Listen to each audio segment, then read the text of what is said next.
Is it better to give your child a private school education and an elite network or a $1 million investment portfolio? I'm breaking down the math on the trade offs of private school versus investing.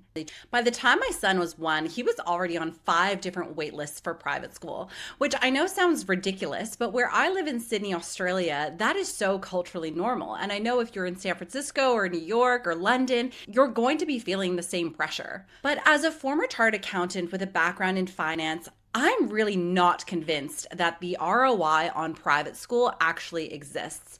So in this video, I'm going to be running the numbers and doing the research myself so that I can answer this question once and for all.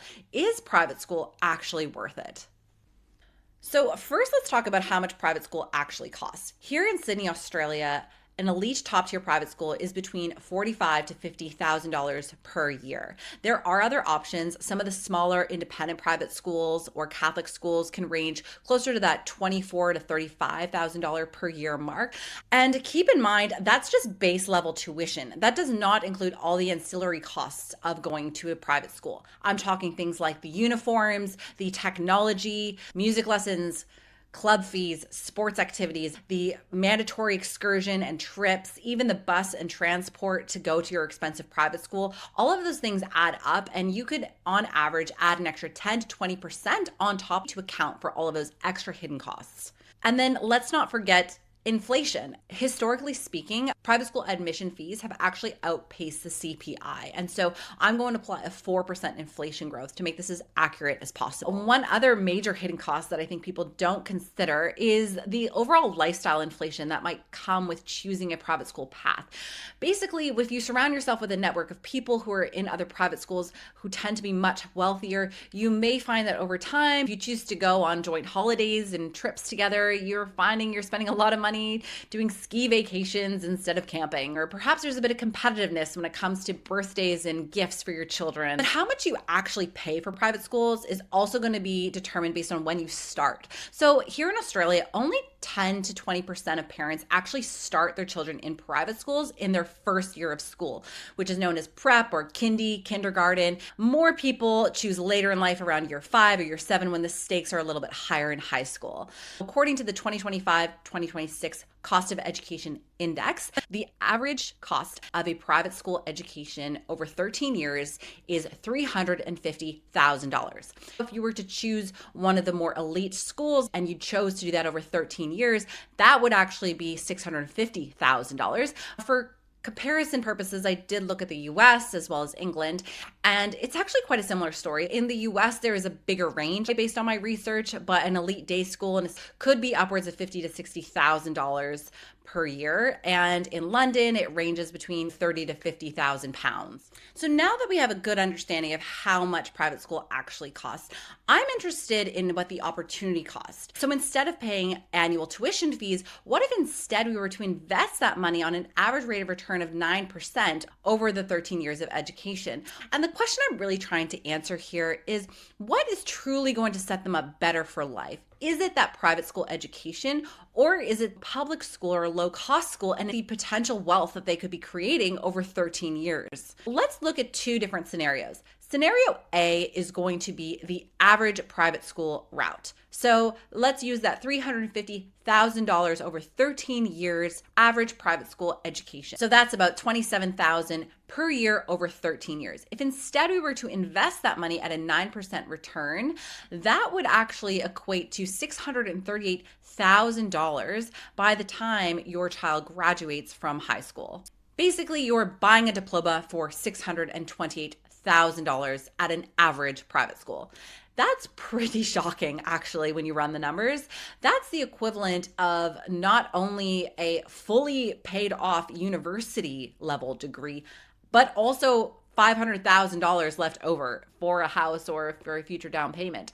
Now let's look at scenario B. This is the elite all-in path. This is assuming the $45,000 per year plus 15% of that ancillary costs that I discussed earlier, and let's apply inflation to that as well. So I'm trying to find really the upper end of the band here. So if instead we were to invest that money at a 9% average rate of return over the 13 years, instead of putting our child in an elite private school at $45K per year, that would equate to $1.7 million. That is shocking. Put another way, this choice effectively costs your child a $1.7 million inheritance. That's a fully paid off house. It's also at least a 10-year delay on your retirement. And another interesting way to look at this is if we apply the safe withdrawal rate of 4%, meaning they don't have to touch the principal, that is $68,000 per year of completely passive income that they could live off of. That's like giving them the gift of never having to work a job they truly hate because they have this amount of passive income that they can count on. There's so many ways to reframe that money, but it's quite eye-opening when you look at it from that perspective. Now that we've run the numbers, we need to answer the question, is it worth it? And in order to answer that question, we need to understand what are the unique benefits of private school. And really what I'm trying to understand is, do those benefits exceed the opportunity cost? Is there data that supports it is linked to stronger life outcomes? Now, there are an enormous amount of benefits of private schools, from the smaller class sizes to just the number of programs, the enrichment that they can get across so many diverse activities and exposure to different things. And of course, the network, which is the main thing that people quote as the largest intangible benefit of attending a private school. So I needed to look at the data and research to understand, does it actually give them a greater advantage? In most major longitudinal studies in the US and Australia show that once you control for those socioeconomic backgrounds, there's actually no significant difference in results or outcomes for children who went to a private school. A 15-year Australian study found that public, private, and Catholic schools produce nearly identical NAPLAN scores and Year 12 results when comparing students from similar family backgrounds. I thought for sure they would have higher academic results, but that just doesn't seem to be the case. This one was really shocking. Public school graduates often perform better at university than private school graduates with the same entrance score. There is, however, some evidence of a small earnings advantage that I did want to investigate, but it seems to be a bit contentious. One university found that a 10 to 15% wage premium for private school graduates in their 30s did exist. And that was accounted for due to the benefit of the social networks and access to higher tier universities. But I ran the numbers on that too. So let's say you have an average income of $100,000 per year. A 10 to 15% advantage having gone to private school would be about $10,000 to $15,000 per year pre-tax. Even if you do earn 10 to 15K per year, that is not at all going to come close to outweighing the cost of the private school education that you had. And in fact, based on my research and doing the numbers, I think you have to earn closer to $150,000 premium once you graduate in order to offset the cost of private school. So I'll save you the math on that, but even if it's true, it's peanuts really compared to the cost. While you're reflecting on some of these results, it's also important to check your own bias. Whether you went to a fantastic private school that you absolutely loved or a public school that you hated, keep in mind going to school in the 90s or 2000s looks really different than the 2030s. Now we're living in a much more global and digital age that's more based on meritocracy and the actual skills you possess, as opposed to that networked old school boys club mentality.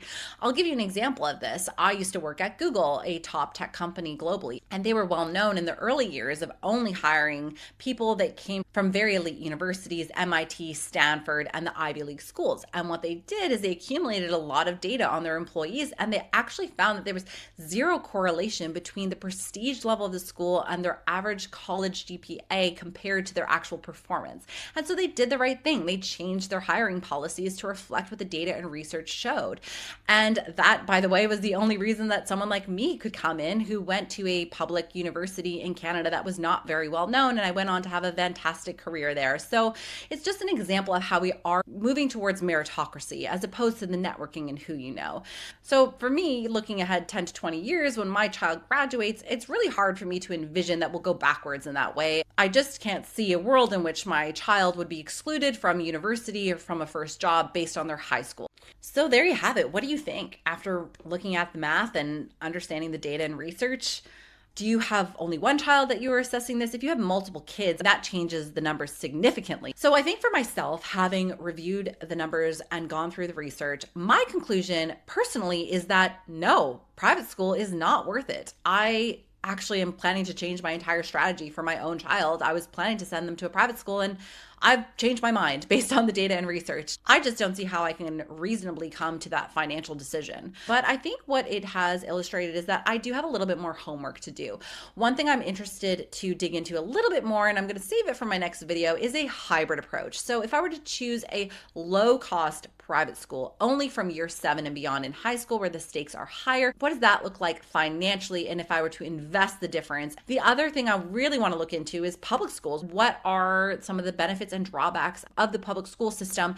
And what would it look like to actually buy a home as an investment in an area with a great school district? This is another way that parents are trying to figure out the best possible path for their child. So if you want to hear where I land and follow me on this journey, please hit subscribe to My Family Strategist so you get notified when the next video comes out. Hope you have a great day.